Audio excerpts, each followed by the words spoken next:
नमस्कार दोस्तों, फिर से स्वागत है आपका the study point YouTube channel में। और मैं हूं आपका टीचर, आपका शिक्षक, जो भी बोल लीजिए, नीलेश पांडे। जैसा कि हमने अभी, ये मेरा चौथा क्लास है जनरल स्टडी का। 2 क्लास हो गया, 3 क्लास हो गया, जिसमें से 2 अपलोड कर दिया है। एक अभी अपलोड नहीं हुआ है, बहुत जल्दी वो भी अपलोड हो जाएगा। और आज हम फिर से जहाँ तक ख़त्म किए थे वहाँ से हम आज स्टार्ट करने वाले हैं। आप लोग रेडी हैं ऑफलाइन वाले? ओके, देन निकाल लीजिए। बहुत ज़्यादा हम टाइम अपना वेस्ट नहीं करेंगे और स्टार्ट करेंगे जो हमारा छूटा हुआ था।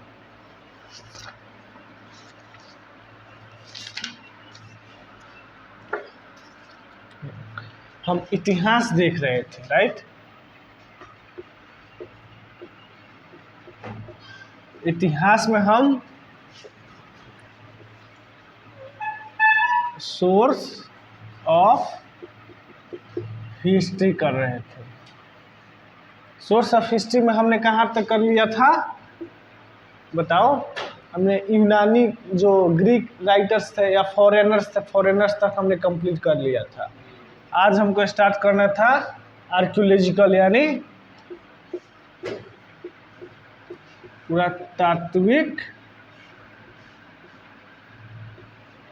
स्रोत से स्टार्ट करना था। देखो, पुरातात्विक स्रोत क्या होता है? मैंने बार बार इस चीज़ का जिक्र किया है पुरातात्विक स्रोत के बारे में कि मतलब कोई भी ऐसा चीज़ मिले जो फिजिकली रूप में है।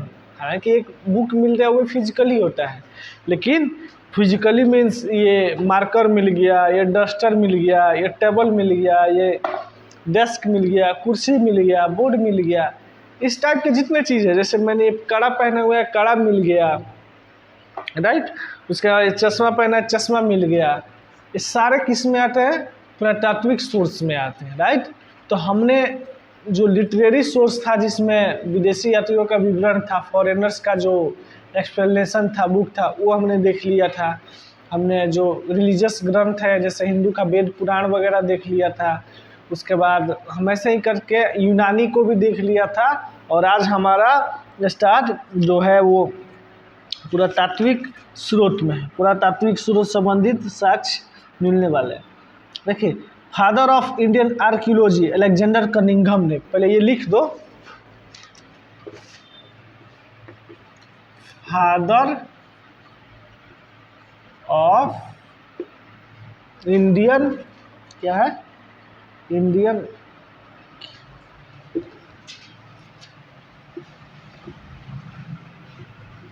आर्कियोलॉजी, इंडियन,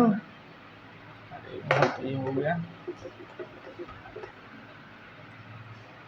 इंडियन आर्कियोलॉजी,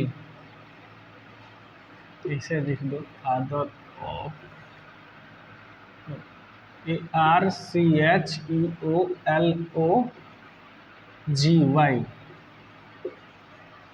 यानी जो भारतीय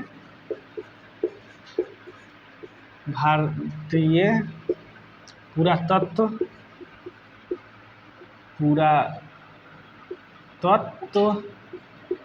के पिता कौन से हैं? पहले यहाँ लिख लो, पिता अलेक्जेंडर कनिंघम है। अलेक्जेंडर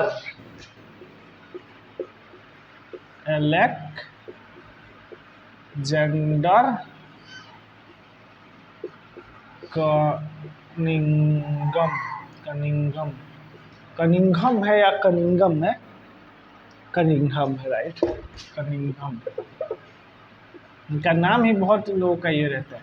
देखो, आर्कियोलॉजी में होता क्या है? आर्कियोलॉजी में होता है पुरातत्व, मतलब जितना मतलब इतिहास में चीज़ ज़मीन के अंदर दबा हुआ है। कोई भी पुराना भवन है, जैसे क्या ताजमहल हो गया, जो खजुराहो का मंदिर हो गया, कोई भी इम्पोर्टेंट मंदिर, इम्पोर्टेंट हिस्ट्री का प्लेस है, ऐतिहासिक प्लेस है, उसको सुरक्षा कौन करता है? आर्कियोलॉजी सर्वे ऑफ इंडिया, यानी भारतीय पुरातत्व जो संगठन है और सर्वेक्षण वाला है वो प्रोटेक्ट करता है। उसमें क्या होता है, कोई चीज़ अगर खुदाई होता है ना कि नीचे कुछ दबा हुआ है, खुदाई होता है, तो आर्कियोलॉजी डिपार्टमेंट के लोग करते हैं, आर्कियोलॉजिकल लिस्ट करते हैं, आर्कियोलॉजिस्ट जो होते हैं वो करते हैं। क्यों? उनके पास एक्सपर्टीज होती है। जो आर्कियोलॉजिस्ट का कोर्स किए रहते हैं, जिन्होंने उस पर रिसर्च किया रहता है, वो खुदाई करते हैं और वही देते हैं कौन, कार्बन डेटिंग तकनीक से पता करते हैं कि कितने दिन का ये कंकाल हो गया। तो ये पता लगा ना कि आर्कियोलॉजी मतलब क्या होता है और आर्कियोलॉजिकल सर्वे मतलब क्या होता है। सपोज करो कि मोहनजोदड़ो का खुदाई हो रहा था या उस साइड का सिंधु घाटी सभ्यता का, तो वहाँ जितने आर्कियोलॉजिस्ट थे जा करके वो लोग खुदाई कर रहे थे। क्यों? क्योंकि वो लोग एक्सपर्ट रहे थे उस चीज़ में। ठीक है, ज़मीन खोदेंगे, अपनी टीम के साथ लेबर ले जाएंगे, जो उसमें के साइंटिस्ट होंगे, जो डॉक्टर होंगे, बढ़िया एक्सपर्ट होंगे, वो लोग पता करेंगे यहाँ क्या क्या दबा हुआ है और क्या क्या। तो मेरे स्टेटस देखे है ना, एक जैसे मैंने कंकाल 2 लगाया हुआ है, कपल का फोटो, वो रूस का जगह है, वही एक खुदाई हुआ है कुछ साल पहले। तो वही वहाँ 2 कपल को दफनाया गया था, एक तरफ मेल है एक तरफ फीमेल है। ऊपर देखोगे तो 2 छोटा छोटा बच्चा भी है, उनका बच्चा है कि क्या, मतलब ऐसा ही कंकाल कुछ दिख रहा है। ठीक है, तो उसको किसने खोदा है? उसको आर्कियोलॉजिकल सर्वे डिपार्टमेंट ने रूस का खोजा है।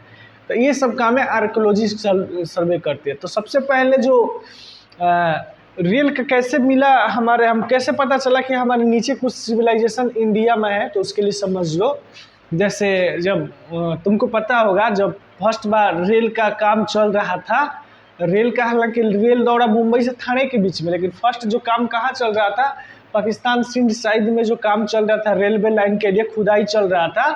तो खुदाई चल रहा था ना, तो उसके नीचे, खुदाई के नीचे से कुछ कंकाल वगैरह, कुछ ईंट वगैरह निकला। तो फर्स्ट में तो अंग्रेज लोग उसको हटा दिया, हटाओ इसको, पहले अपना रेल का काम करो। जब लगातार मिलने लगा तो उन लोग का नज़र उस पर गया कि आखिर क्या चीज़ है कि यहाँ से दफन होकर मिल रहा है हमको बार बार। तो वहाँ एग्जीबिशन हुआ। ठीक है, एग्जीबिशन जब हुआ जैसे हड़प्पा का, तो हड़प्पा देखो नाम इसका अलग अलग, हम उस पर आएंगे तो नाम कैसे हड़प्पा सिंधु घाटी सभ्यता के क्यों पड़ा मैं वो बता दूंगा। जब हड़प्पा का एग्जीबिशन हुआ उस समय जो आर्कियोलॉजिकल सर्वे ऑफ इंडिया के जो डायरेक्टर थे वो अलेक्जेंडर कनिंघम थे, राइट। तो अलेक्जेंडर कनिंघम को इसलिए भारतीय पुरातत्व का पिता कहा जाता है। देखो इसमें से दो अभिलेख काफ़ी इम्पोर्टेंट है। जैसे एक 1400 ईस्वी पूर्व का, 1400 ईस्वी का, इसको मिटा दूं? नहीं सर, लिख लूँ तो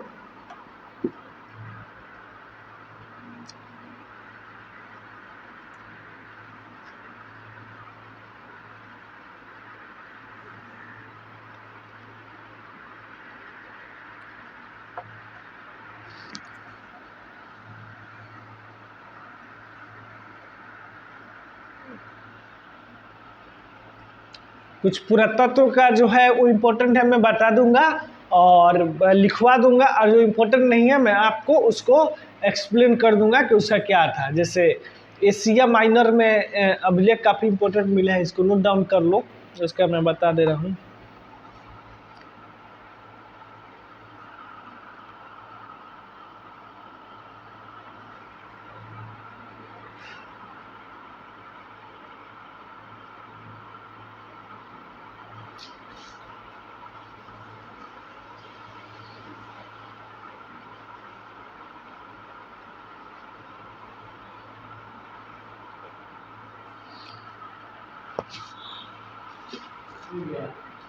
हो गया।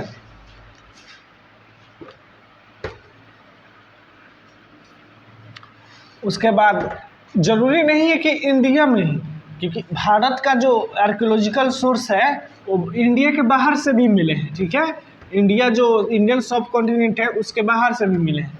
जैसे हाथी गुम्फा अभिलेख हो गया एक, हाथी गुम्फा,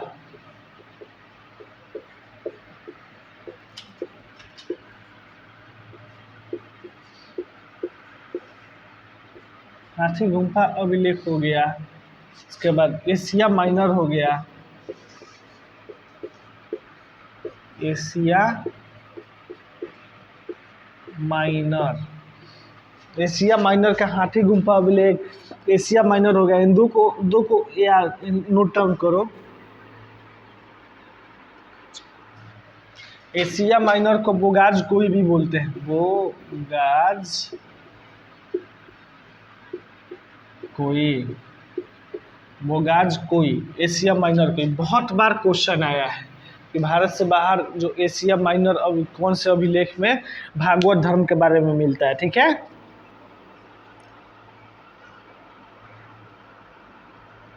इसमें 3 वैदिक देवता का नाम मिलता है एशिया माइनर में। कौन? वैदिक देवता। अब चूंकि ये हमारा लास्ट क्लास है तो जितना फैक्ट फिगर है यही तक सीमित है, ठीक है। इसके बाद हमारे पास कोई फैक्ट फिगर नहीं मिलेगा, ठीक है। मित्र, वरुण, इंद्र, जैसे कौन सा? मित्र, वरुण, इंद्र, ये सब जो देवता है भागवत धर्म के देवता है उस समय एशिया माइनर में मिला था। यहाँ ये कर लो।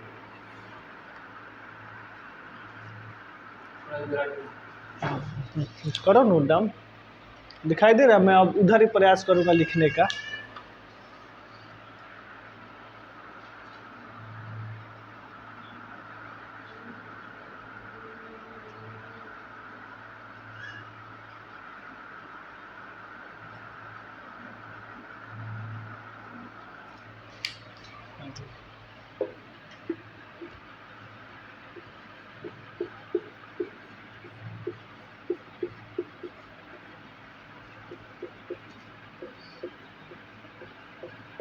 हमने एक पुराण में देखा था भारतवर्ष, एक हाथी गुम्बा अभिलेख है, उसमें भी भारतवर्ष का जिक्र होता है, ठीक है। ये दो जो काफ़ी इंपॉर्टेंट है वो मैंने बता दिया। उसके बाद 2 3 4 और है वो मैं लिखवा के उसके बाद मैं बाकी जो है वो तुमको बेसिकली बता के और समझा दूंगा। उसके बाद हम बहुत जल्दी प्रयास कर रहे हैं कि जो प्राग ऐतिहासिक काल है उसमें हम एंटर कर लें, ठीक है। जो क्लास मिस कर गया वो तो मिस कर गया। उसके बाद इतिहास को किसी एक जगह पे हम बांट के नहीं रख सकते। इतिहास में डाइवर्सिटी बहुत मिलती है। जैसे इंडियन हिस्ट्री का बात है, हमारा घटना हुआ है एशिया में, सॉरी जैसे हमारे इंडियन सब कॉन्टिनेंट में, बस इसके कुछ भाग मिलते हैं जो वेस्ट एशिया हो गए, और उसके बाद मिडिल ईस्ट हो गए, और कुछ ऐसे हैं तो मेसोपोटामिया में, ईरान सब में भी मिलते हैं, राइट। तो ये सब। उसके बाद भागवत धर्म जो मध्य भारत था, भागवत धर्म यानी हिंदू धर्म को सिंपल सा मान लो। हिंदू धर्म भागवत धर्म का जो मध्य भारत में यवन का एक मतलब जगह था, उस समय यवन था। जैसे ग्रीक जैसे इंडो ग्रीक होते हैं ना, उनको यवन बोलते हैं, हिंद यवन। ग्रीक वालों को ही यवन बोलते हैं, ठीक है। जो लगभग 1 AD 1 और 2 AD के आसपास में, 0 से 1 AD के आसपास में उनका आक्रमण हुआ था, तो उनका ही राजदूत था। तो वहाँ भी भागवत धर्म का विस्तार मिलता है। ये सब नोट डाउन कर लिया ना। ये सब बातें थोड़े से अनजान तुम लोग के लिए लगेगा क्योंकि तुम लोगों ने इसके पहले ये सब कभी पढ़ा नहीं, तो हर चीज़ तुम्हारे लिए अनजान मिलेगा। मध्य भारत में भागवत धर्म विकसित होने का प्रमाण एवं राजदूत हेलियोडोरस, कितना अजीब नाम है। यवन राजदूत कौन था?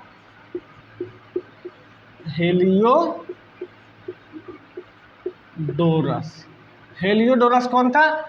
यवन राजदूत था उस समय, मध्यकाल के टाइम में, मध्य भारत में, ठीक है, राजदूत था। इसने कौन सा लेख लिखा था? वेशनगर विसिदा का गरुड़ अभिलेख, ठीक है।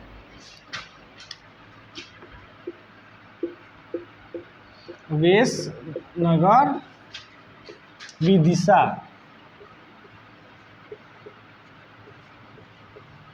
विदिशा का कौन? गरुड़ अभिलेख।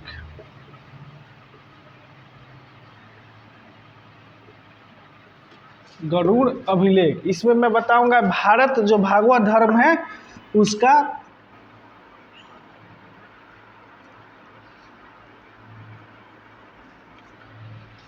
विदिशा कलम से होगा। इसमें भागवत धर्म का जो भागवत धर्म है उसके विकास, भागवत धर्म का विकास पता चलता है, धर्म का विकास के बारे में पता लगता है हमको।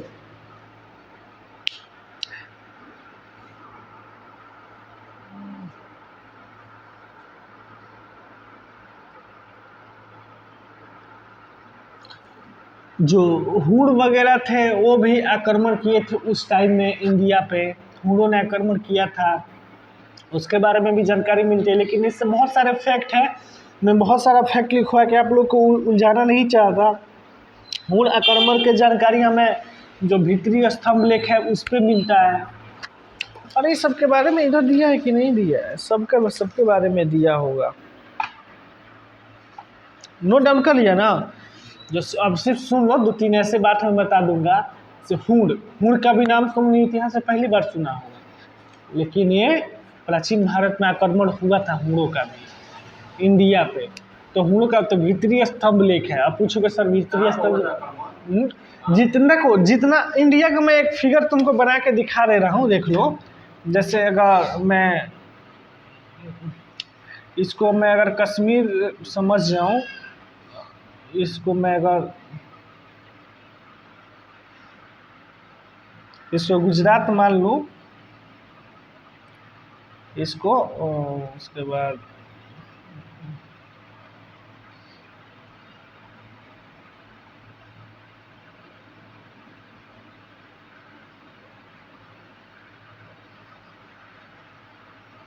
ये इंडिया मान लूँ, तो ये हाँ भारत का मैं मान लूँ अगर प्रेजेंट में, या उस समय में मान लूँ इधर पकड़ के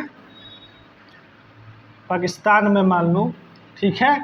और इधर में ये नोट डाउन कर लिया ना। और यहाँ पे अपना एनपी नेपाल है, इंडिया है, ये नॉर्थ ईस्ट का रीजन है, राइट। और ये हमारा वेस्ट हो गया, ये हमारा ईस्ट हो गया। मैप का जहाँ जहाँ यूटिलाइजेशन है मैं बताऊंगा। ये साउथ रीजन हो गया, ये नॉर्थ रीजन है। उम्मीद है कि तुम लोग को डायरेक्शन पता होगा, कौन डायरेक्शन कहाँ है। और ये क्या है, PK पाकिस्तान है, राइट। और ये इंडिया हो गया, ये साउथ इंडिया हो गया, ये साउथ इंडिया हो गया, ये नॉर्थ इंडिया हो गया, ये ईस्ट इंडिया हो गया, और ये हो गया वेस्ट इंडिया हो गया। ये इंडिया दूसरा है, ये वेस्ट इंडिया हो गया, ठीक है ना। ये north India, east India, south India, waste India. तो हमने ऐसे बांट लिया। तो तुम इस साइड देखोगे तो इस साइड क्या है, अरबियन सी। इधर क्या है, bay of Bengal. Bay of Bengal है कि नहीं, इस साइड वे ऑफ बंगाल है, इस तरफ अरबियन सी है। दोनों किसके पार्ट है, इंडियन ओशियन के, IO के पार्ट है कि नहीं है। इधर इंडियन ओशन समुद्र है, इधर क्या है, अरबियन सी। अरबियन सी यानी जो अरब सागर है, अरब सागर नाम सुना है ना। इस साइड पश्चिम साइड अरब, तो वही भारत के किस साइड अरब है, तो पश्चिम साइड क्या है, अरब सागर। इस साइड क्या है, बंगाल की खाड़ी। बोलो यहाँ तक समझ आया कि नहीं। ये है बंगाल की खाड़ी, ये है अरब सागर, और इधर इंडियन ओशियन का ही दोनों पार्ट है। इंडियन ओशियन को 2 पार्ट में बांटा जाता है। ओशियन बहुत बड़ा होता है, महासागर, और सागर उससे छोटा रहता है। 2 पार्ट में हमने बांट दिया। वेस्ट वाला पार्ट को अरब सागर बोल दिया, और ये वाले पार्ट को बे ऑफ बंगाल बोल दिया। क्यों, क्योंकि यहाँ बंगाल का क्षेत्र है, इस वजह से इसका नाम बंगाल दे दिया, ठीक है। और इधर क्या है, अरब सागर। इधर पूरा कंट्री अरबियन कंट्री है, सऊदी अरब, ईरान, इराक इधर ही है, इधर इस साइड है। तो इस साइड हमने इसको अरब सागर बोल दिया, ठीक है। तो पार्ट किसके है, इंडियन ओशियन के। तो कोई भी लुटेरा इधर, मान लो इधर से पूरा इधर लेकर जमीन है, कोई भी लुटेरा समुद्र में नहीं आएगा ना। उस समय उतना जहाज भी, अपने जहाज वगैरह डेवलप तो था नहीं। तो लोग कहाँ से आते थे, इधर से, नॉर्थ वेस्ट, इसको फ्रंटियर बोलते हैं, इसको north west frontier, north west frontier यानी नहीं नहीं, उत्तर पश्चिम इसको फ्रंटियर बोलते थे। इधर से जो भी आते थे इधर से चलते हुए, इधर से चलते हुए, ये वाला सिंध का इलाका है, ये वाला अभी वर्तमान ये पाकिस्तान का पंजाब है, ये अपना इधर ये अपना पंजाब है, इधर ये वाला अपना पंजाब है, इधर बलूचिस्तान है, इधर सिंध है, इधर पख्तून वगैरह, बलूचिस्तान आई थिंक यहाँ पे, पख्तून वगैरह यहाँ पे, ठीक है। ये पाकिस्तान का इलाका है, ये सिंध का इलाका है, लाहौर ये सब का इलाका है, पंजाब का लाहौर। और ये अपना पंजाब है, ये कश्मीर का इलाका है, और ये गुजरात है, इधर इधर अपना राजस्थान है, इधर पंजाब है, मैंने बताया ही दिया, और इधर महाराष्ट्र, इधर गोवा है, इधर कर्नाटका थोड़ा सा इधर आता है। वैसे मैं जब ज्योग्राफी पढ़ाऊँगा तो बेहतर तुमको समझा पाऊँगा। तो अक्सर तुम सुनते होंगे जब भी कोई आक्रमणकारी आता है वो पंजाब में ही पहले क्यों आता है। अलेक्जेंडर आया था वो सतलज नदी के किनारे, पोरस नदी के किनारे ही आया था। पोरस से लड़ाई उसका हुआ था पुरुष से, राजा पुरुष से। तो कोई भी आता है तो इस क्षेत्र से आता है क्योंकि इधर ही लैंड था, इधर समुद्र था, वो लोग आ नहीं सकते थे, डूब जाएंगे। जिस साइड लैंड होगा उधर आएंगे। इस साइड से क्यों नहीं आ सकते? इस साइड सबसे पहले हमारा चाइना था, तो चाइना का एक बात समझ लो, चाइना का भी सिविलाइजेशन हमारे सिविलाइजेशन जितना ही पुराना है, लेकिन उन लोगों ने उस सिविलाइजेशन को बांध के नहीं रख पाए वो लोग। प्लस उधर से आक्रमणकारी बहुत कम आते थे। एक का नाम तो सुनने में मिलता है कनिष्क का, कितना सही है कितना गलत है आगे हम देखेंगे। तो चाइना से तो इधर हिमालय पड़ता है ना, तुम जाने हो कि हिमालय रेंज इधर पड़ता है, हिमालय रेंज किधर इधर पड़ता है। अब उतना बड़ा हिमालय पार करके कोई कैसे आएगा, बर्फबारी पार करके? हम लोगों से तो इतना बड़ा ऊंचा पार नहीं हो पाएगा, तो हिमालय उतना बड़ा कोई पार करके आ पाएगा? तो इसलिए इंडिया का सेफ्टी के लिए हिमालय बहुत जरूरी है। चाइना इस वजह से हम लोगों से हमेशा पीछे ही रहता है। चाइना से डायरेक्ट हम लोग से वार नहीं कर सकता, क्योंकि हिमालय का रीजन वो किसी भी कीमत पर पार नहीं कर सकता, कोई भी नहीं कर सकता। इसलिए हमारे पास कितना जगह खाली है? इतना। इसको नॉर्थ वेस्ट फ्रंटियर बोलते हैं, राइट। तो नॉर्थ वेस्ट फ्रंटियर से ही सारे आक्रमणकारी भारत में दाखिल होते थे। ये तो समझ हो गया ना, आ गया ना आखिर क्यों। तो वैसे हुण भी था, हुण भी आया था। क्या हुण का जिक्र होता है? भीतरी स्तंभ लेख है। स्तंभ लेख देखो, शिला लेख है, कोई ताम्रपत्र है उस पर लिख दिया गया है। स्तंभ लेख है, कोई स्तंभ बना दिया गया है इस पे। जैसे सबसे ज़्यादा स्तंभ लेख इसका अशोका का, तुम देखोगे पिलर पे लेख है। लौरिया मौर्य बगल में ही तो अपने है, जाके देखो अशोक के द्वारा लिखवाया गया है। अशोक मौर्य के टाइम में, मौर्य वंश के टाइम में है यहाँ पे जो लौरिया में है। ये सब जाके विजिट करना चाहिए। इतिहास तो हमारे बगल में, 5 मिनट भी लगेगा 10 मिनट जाने में। तो अशोक ने लिखवाया था, तो वो स्तंभ लेख है, बड़का पिलर पे लिखवाएगा। और शिलालेख यानी किसी ताम्रपत्र वगैरह पे लिखवाएगा, उसको शिलालेख बोलते हैं। बोलो अब यहाँ से कुछ क्वेश्चन होगा वो बताओ, तब तक मैं इसको मिटाता हूँ। पूछो कुछ क्वेश्चन है तो।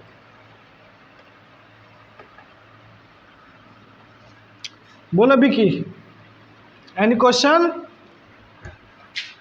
विकी कोई क्वेश्चन? मैं जानता हूँ कि तुम लोगों को बहुत चीज़ नया लग रहा होगा, क्योंकि तुमने कभी पढ़ा ही नहीं। तुमको किसी ने पढ़ाया था नहीं इसके पहले? यहाँ किसी को आता ही नहीं तो क्या पढ़ाएगा? किसी भी टीचर के पास चले जाओ, वो उठाएगा बुक खाली, फिर जो लिखवा रहेगा क्वेश्चन आंसर गाइड में से वही तुमको लिखवा देगा। हो गया सोशल साइंस का पढ़ाई और आर्ट्स ह्यूमैनिटीज़ का। लेकिन ह्यूमैनिटीज ऐसे नहीं होता है, ह्यूमैनिटीज ऐसे हो जाता है। बोलो इसमें ऐसा कुछ था जो समझ नहीं आया? मैं जानता हूँ कि जो फैक्ट लिखवाया है वो थोड़ा सा मुश्किल है समझना, और फैक्ट को समझा नहीं जा सकता। फैक्ट जब तुम अपने तैयारी में बार बार उसका रिवाइज करोगे तो ऑटोमेटिक तुमको याद आता ही रहेगा। उसमें तुमको मेहनत एक्स्ट्रा नहीं करना, तुम बार बार अपनी तैयारी करोगे, बार बार तुमको वो याद आ ही जाएगा। कैमरा में आ रहा है ना? पूरा कैमरा में कोई दिक्कत नहीं है ना? तो बार बार वो आ ही जाएगा, तुमको बहुत ज़्यादा मेहनत करने की उसमें ज़रूरत नहीं पड़ेगी। वैसे ही कुछ लिखवाने वाला लिखवा दिया, कुछ और इम्पोर्टेंट जो है वो मैं बता दे रहा हूँ। हुणों के बारे में बता दिया। सती प्रथा का पहला साक्ष्य एरर अभिलेख। सती प्रथा जो राजा राम मोहन रॉय ने सती प्रथा रोका था। सती प्रथा मतलब होता क्या था मैं बता दूं। पहले के टाइम में ना, जैसे कोई औरत है, जैसे विवाह हो गया दो कपल का, जाहिर सी बात है विवाह किसी औरत और आदमी में ही होगा, मेल और फीमेल में ही होगा। जैसे ये फीमेल हो गई, इनके बड़े बड़े बाल हो गए, बड़े बड़े बाल हो गए। ये फीमेल हो गई, बहुत अच्छा तो नहीं है, चलो ठीक है, फीमेल हो गई। और ये बहुत ज़्यादा खराब मैंने बना दिया क्या।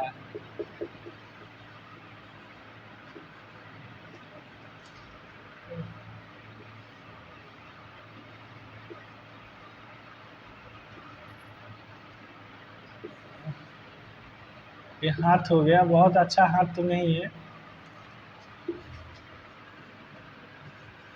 कार्टून थोड़ा रहता तो मज़ा आता है ना। ये मेल और ये फीमेल, थोड़ा तो समझ आ रहा होगा ना। तो ये मेल और ये फीमेल, ठीक है।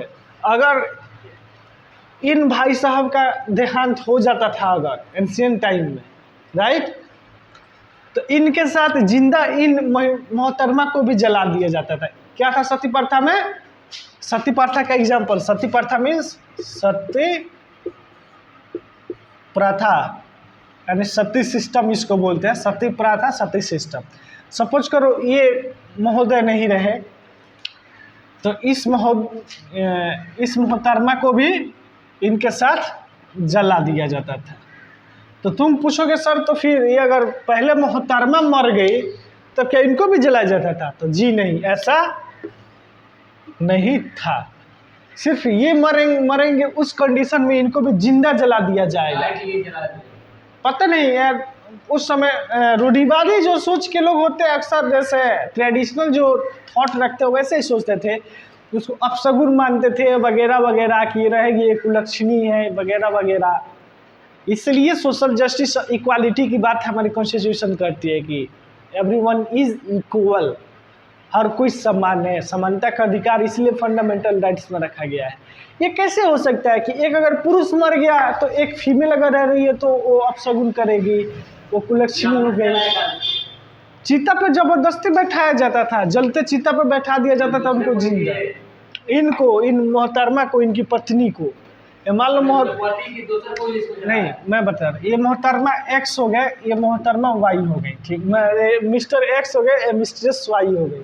एक्स का देहांत हो गया तो इनको लोग जलाएगा और इसके ऊपर ज़बरदस्ती इनको बिठा देगा और इनका भी बाल मुड़वा देगा, उसके बाद बैठा देगा। कितना खराब सिस्टम था हमारी सोसाइटी में, जो ख़त्म होना ही चाहिए था, जिसको राजा राम मोहन रॉय ने, अंग्रेज़ों ने देखो कुछ बहुत ज़्यादा खराब काम किया लेकिन बहुत ज़्यादा बढ़िया भी काम किया।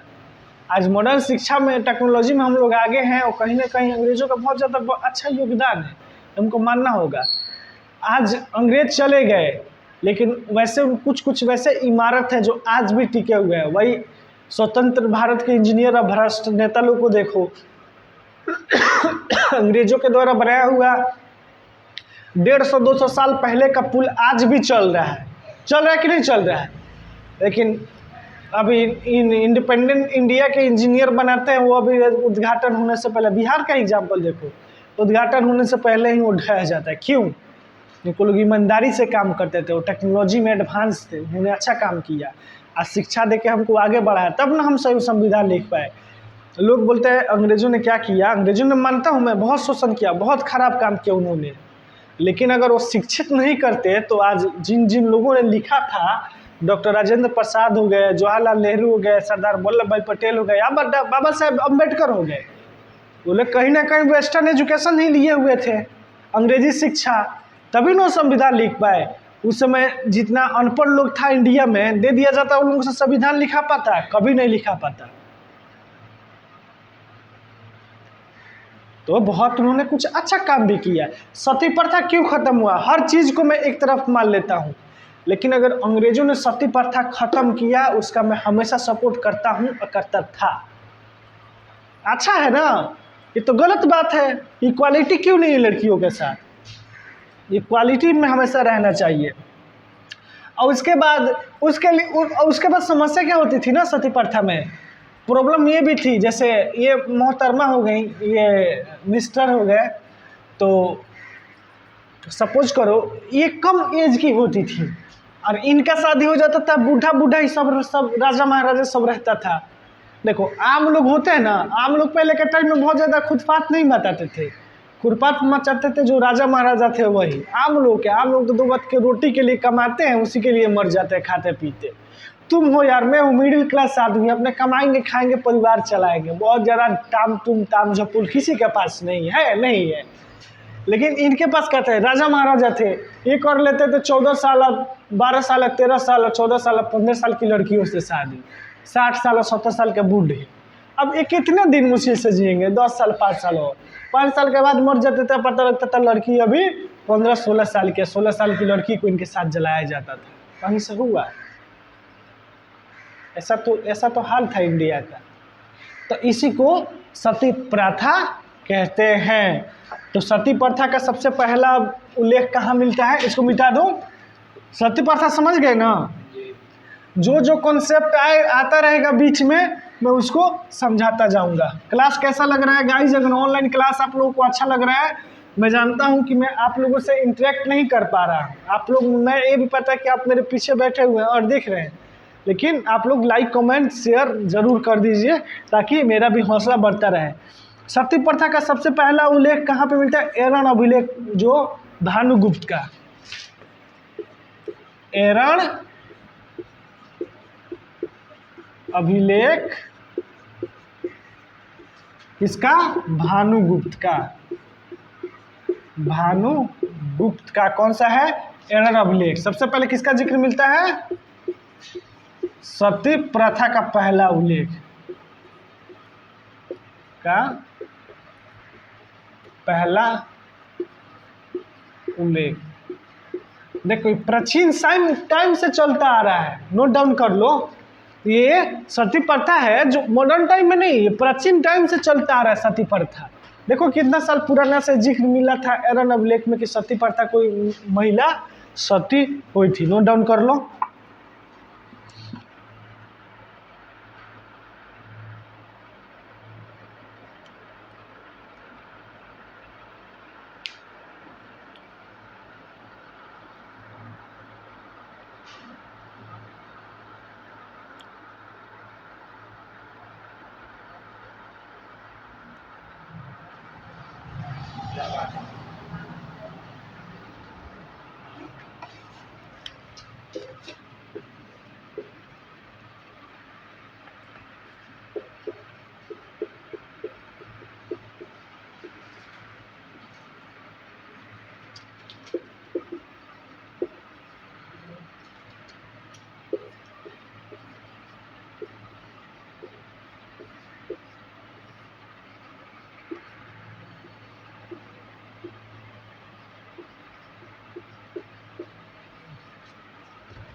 देखो नौपाषाणिक स्थल, अब तुम लोग सोचोगे सर ये नौपाषाणिक स्थल क्या है? पाषाण मतलब होता है पत्थर, नौ मतलब नया। जो पत्थर का नया युग स्टार्ट हुआ पत्थर इस्तेमाल का, उसको नौपाषाणिक स्थल बोला जाता है। जस्ट हम लोग इसके आगे वो करेंगे जब प्रागैतिहासिक काल करेंगे, यानी प्री हिस्ट्री करेंगे। तो ये कश्मीर का एक बुर्ज होम साइट है, बहुत इंपॉर्टेंट साइट है, हमेशा ये क्वेश्चन पूछता ही रहता है। तो नौपाषाणिक स्थल कश्मीर के कहाँ से मिला है? तो वो बुर्ज होम से मिला है। क्या? बुर्ज होम से क्या नौपाषाणिक स्थल हमको प्राप्त हुआ था। इसमें उतरने के लिए से सीढ़ियाँ होती थी हर, जैसे ये क्या है बगल में हमारे सीढ़ी दिख रहा है, वैसे ऊपर से छत पर से उतरने के लिए सीढ़ी है। तो बुर्ज होम में भी उतरने के लिए पहले सीढ़ियाँ होती थी, राइट? हाँ देखो, नोट डाउन करो। कल से थोड़ा सा कैमरा मैं यहाँ फिट किया करूँगा, ठीक है? क्योंकि इधर पूरा उधर कवरेज करेगा, इधर उधर फिट कर रहा हूँ तो फिर इधर खड़ा होने में फिर दिक्कत हो रहा है मेरे को।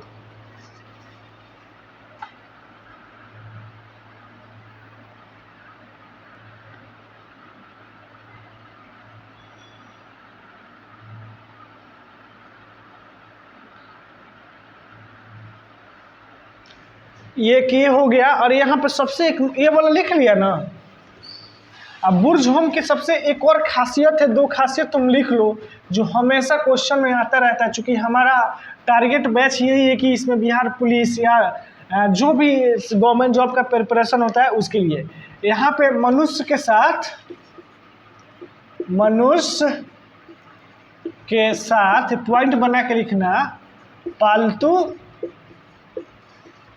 कुत्ते को दफनाने की प्रथा मिलती है। पालतू कुत्ते को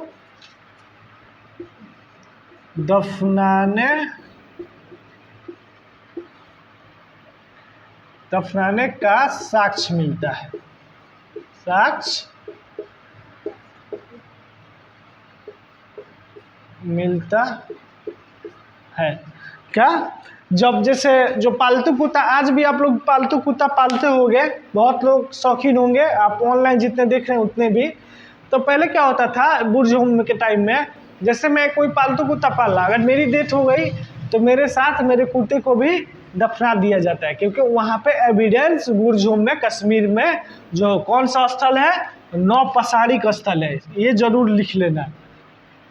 पूछ देगा कि कश्मीर का बुर्जहोम कौन सा स्थल में गिना जाता है या कौन सा स्थल है, तो यहाँ पे हमको पता होना चाहिए नौपसारिक स्थल। नौपसारिक यानी नौ मतलब नया, पसार मतलब पत्थर को बोलते हैं, और स्थल यानी समझ गए कोई जगह हो गया। ठीक है,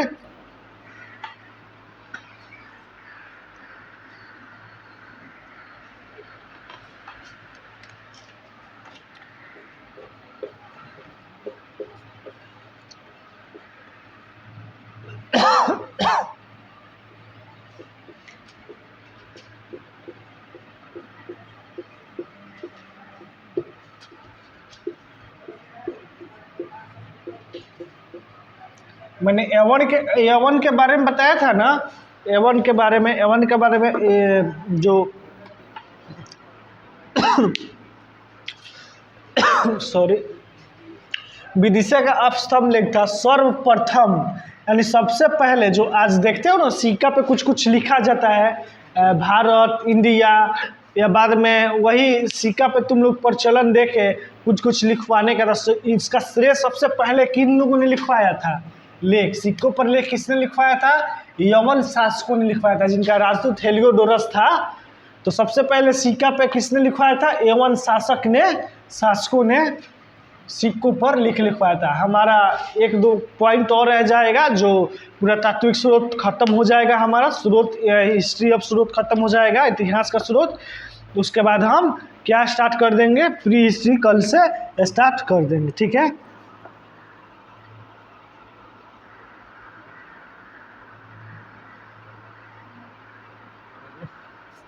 ये नोट डाउन कर लो। इसका आहत सिक्के के बारे में, आपने आहत सिक्का बचा है, सुना होगा ना, पंचमार्क क्वाइन। ठीक है, आहत सिक्के, पंचिंग सुना होगा ना। मैं ये क्या होता है मैं अभी इसको एक्सप्लेन कर दे रहा हूँ, आप लोग नोट डाउन कर लो। नोट डाउन हो गया? रुकिए, नहीं कर रहे तो कर लो, या इसमें से देख के कर लो, तब तक मैं मिटा ले रहा हूँ। तुम दिखा दो तब तक मैं मिटा दे रहा हूँ, कि टाइम भी हमारा नहीं बर्बाद होगा। देखो, जो प्राचीन टाइम में सिक्के पर लेख कैसे लिखाता था? आहत सिक्के। आहत सिक्के उसको, प्राचीन टाइम में जो सिक्के होते थे उसको आहत सिक्के बोलते हैं। जो ये लोग लिखवाते थे उसको क्या, जैसे आईबीसी में जो कॉइन मिला है क्या? आहत सिक्के।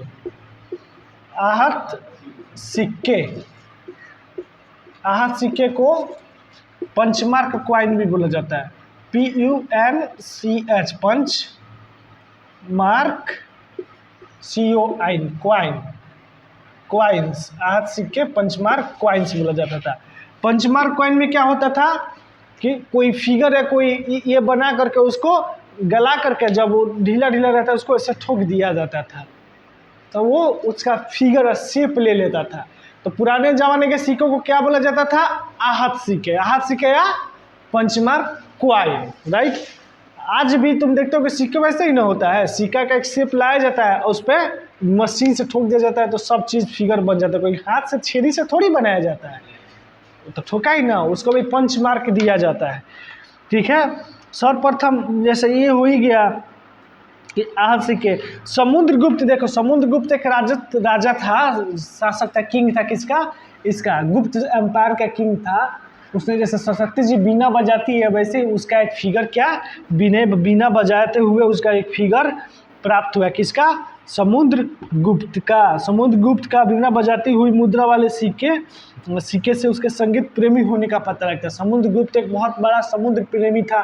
समुद्रगुप्त कौन था ये भी मैं बताऊंगा। अभी गुप्त साम्राज्य आएगा तो गुप्ता एम्पायर आएगा तो इसके लिए चिंता नहीं होनी है, आपको बात बहुत सारी देखने को आगे मिलेंगी। ठीक है, मैं जानता हूँ you are the beginner, right, आप लोग बिगिनर हो, यानी पहली बार ये सब चीज़ तो आपको समुद्रगुप्त सुनने को मिलेगा, बिंदुसार मिलेगा सुनने को। आप लोगों ने पहले ये सब नाम नहीं सुना, राइट, लेकिन जैसे जैसे वो लोग एम्पायर आता रहेगा वैसे आप लोग सुनता रहेगा। यहाँ पर कुछ टेबल दिया है, इसमें देखो सबसे पहले भारत संबंध बर्मा, जैसे बर्मा था उसका, जैसे म्यांमार जिसको बोलते हैं उसका हमारे साथ बहुत पुराना संबंध है, नया संबंध नहीं है। बर्मा को स्वर्ण भूमि, वर्तमान में म्यांमार, ये 3 गो जगह है जो बहुत इंपॉर्टेंट है नाम के रिलेटेड, जिससे हमारा बहुत मीठा मधुर संबंध हुआ करता था प्राचीन समय में। ठीक है, जैसे म्यांमार हो गया, इतना लिख लोगे ना तो कहीं से कोई क्वेश्चन जाएगा ही नहीं जाएगा। स्वर्ण भूमि, सुवर्ण भूमि, स्वर्ण भूमि में क्या है, किसको बोला जाता है, वर्तमान में म्यांमार,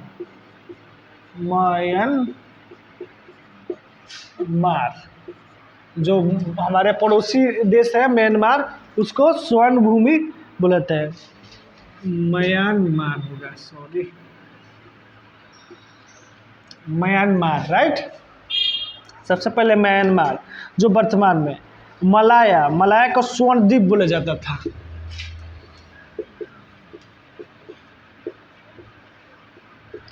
स्वर्ण द्वीप किसको बोला जाता था, मलाया को स्वर्ण द्वीप बोला जाता था, राइट। कंबोडिया,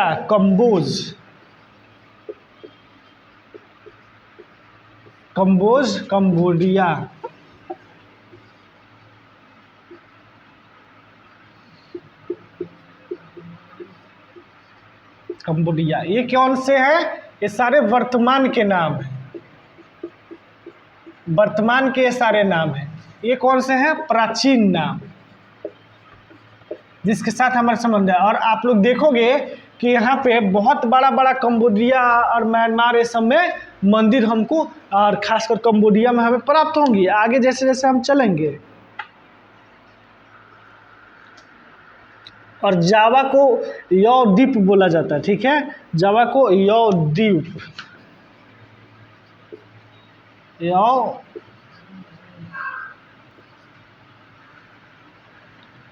द्वीप,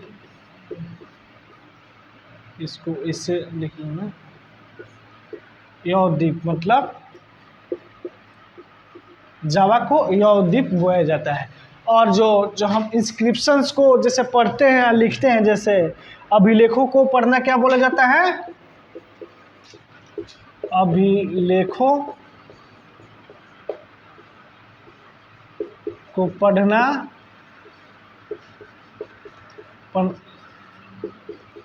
एपिग्राफी बोला जाता है, एपिग्राफी बोला जाता है। जो अभिलेख जो लोग पढ़ते हैं या अध्ययन करते हैं उसको एपिग्राफी बोला जाता है,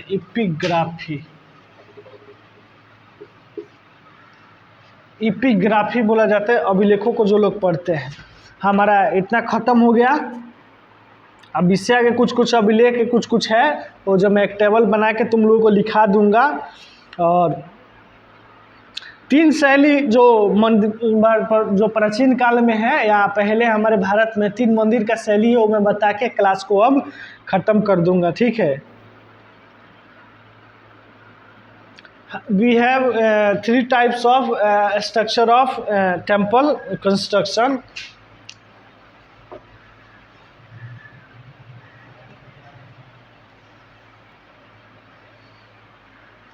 ये क्या है, ये 4 नाम है, 4 ये क्या है, प्राचीन नाम है, ये 4 वर्तमान नाम है उस देश के जहाँ से हमारे संबंध हुआ करते थे। और अभिलेखों को जो अभिलेख है, अभिलेखों को पढ़ना क्या बोला जाता है अभिलेखों को पढ़ना इपिग्राफी बोला जाता है। लिख देते हो इपिग्राफी। अब आया ना समझ में, इपिग्राफी। अभिलेख जो होता है ना, अभिलेख तो समझ गए क्या होता है, कुछ कुछ लिखा रहता है प्राचीन समय का, उसको पढ़ना इपिग्राफी बोला जाता है। हमारे पास 3 टाइप के मंदिर शैली जो है वो मैं बता दे रहा हूँ। जो मंदिर शैली तुम देखते हो ना, मंदिर बनता है वो शैली में बनता है, ठीक है, कि कौन सा तरीका। शैली मतलब सिंपल सा, हमारे अगर देसी लैंग्वेज में समझ लो तो तरीका बोलते हैं कि कौन से तरीका में मंदिर बना होता है, ठीक है। तो 3 तरह के हमारे पास मंदिर शैली शुरू से ही है। तो हमारे पास मंदिर शैली, मंदिर शैली कितने टाइप के हैं, 3 टाइप के हैं। सबसे पहले नागर शैली, नागर शैली। दूसरा का है, पहले तीसरा लिख लो, द्रविड़ शैली, द्रविड़ शैली। पढ़े हो ना, पंजाब सिंध गुजरात मराठा द्राविड़, पढ़े हो ना ये सब। तो द्रविड़ का जिक्र आता है ना, तो द्रविड़ शैली। और जो बीच में शैली है उसको बेसर शैली बोलते हैं। द्रविड़ शैली, बेसर शैली, तीनों को एक्सप्लेन कर दे रहा हूँ। जो उत्तर भारत में जितने भी मंदिर बनते हैं, इंक्लूडेड बिहार, राइट, उसमें क्या विशेषता होता है क्या नहीं, हम एक लेक्चर लेकर उसमें बता देंगे। कहाँ गुंबज रहता है, कहाँ उसका छत सपाट रहता है, वो सब खासियत होता है मंदिर का। क्योंकि आर्ट एंड कल्चर से भी क्वेश्चंस हर एग्जाम में पूछता है, ठीक है। अब बिहार में तो पूछेगा ही पूछेगा। जो उत्तर भारत, इसका खासियत क्या है, उत्तर भारत का जितना मंदिर है वो सब नागर शैली में ही होगा।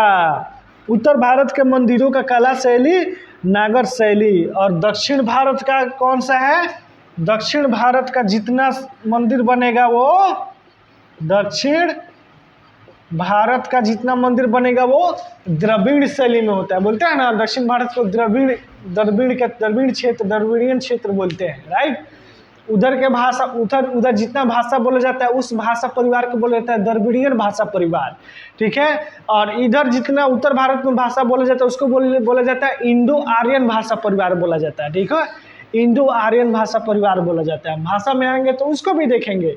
लेकिन ये दक्षिण भारत में बोला जाता है, जो मंदिर बनता है उसको क्या बोलते हैं, दक्षिण भारत मंदिर शैली, ठीक है। जो द्रविड़ शैली है दक्षिण भारत शैली में बनता है। और नागर शैली मंदिर कौन सा है, उत्तर भारत में जितने मंदिर बनेंगे वो नागर शैली में बनेंगे, इंक्लूडेड बिहार है। अब बेसर शैली उत्तर भारत और प्लस दक्षिण भारत का मेला जोला बेसर शैली है।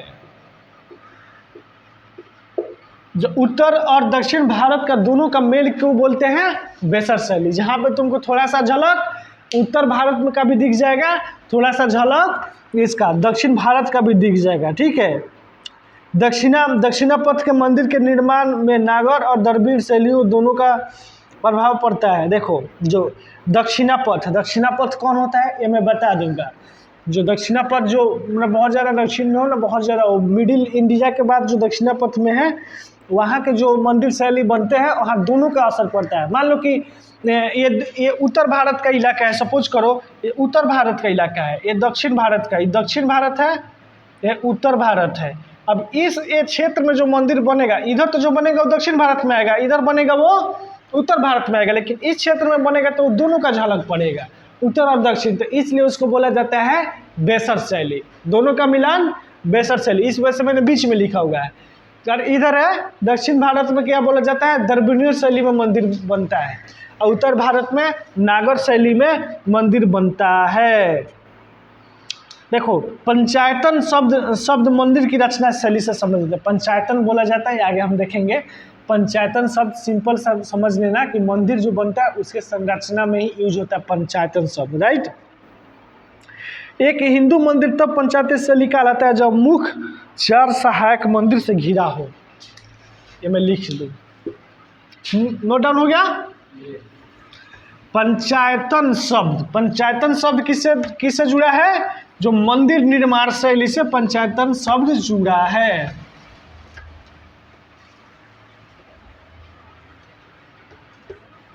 देखो यहां लिख दे रहा हूं क्या, पंचायतन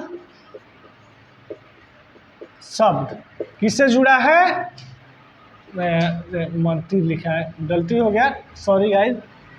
जैसे ये मंदिर शैली है, मंदिर निर्माण शैली, मंदिर निर्माण बीच में रहेगा, ठीक है। मंदिर निर्माण शैली है, उससे जुड़ा हुआ पंचायतन शब्द। अब पंचायतन मंदिर बोलेंगे, उसके लिए कंडीशन क्या है? जैसे ये मुख्य मंदिर है, ठीक है, मैं इसको मुख्य शंकर जी का मंदिर बना दे रहा हूँ। एक छोटा मंदिर से इधर घिरा हो, एक छोटा मंदिर से इधर घिरा हो, एक छोटा मंदिर से इधर गिरा हो, और एक छोटा मंदिर से इधर गिरा हो। ये छोटा मंदिर है, ये छोटा मंदिर है, ये छोटा मंदिर है, और एक मुख्य बड़ा मंदिर है। तब इसको बोला जाता है, ये 5 गो हो गया ना, 1 2 3 4 5, पंच यानी 5, पंचायतन। जो 5 गो आयत जैसा रहेगा ये तुम्हारा मंदिर निर्माण। 5 गो, जैसे एक मुख्य मंदिर 4 गो छोटे छोटे मंदिर से घूमा जाता है, तब इसको बोलेंगे क्या? पंचायतन मंदिर शैली।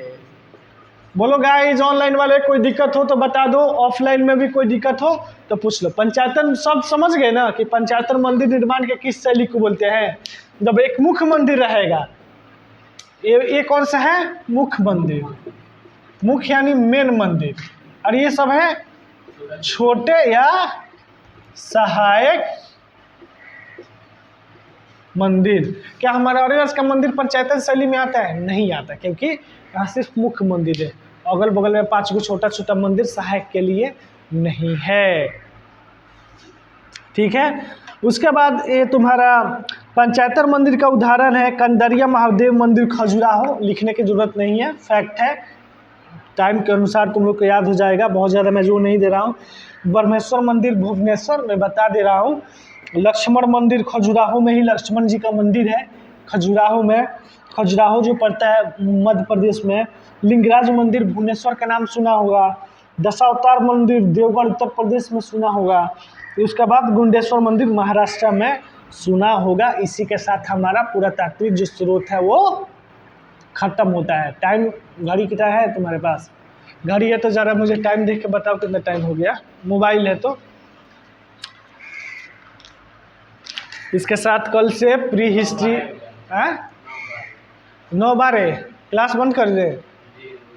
चलो ऑफ कर दो क्लास के। Thank you guys, like subscribe कर दीजिए, शेयर कर दीजिए अगर क्लास अच्छी लगी हो तो।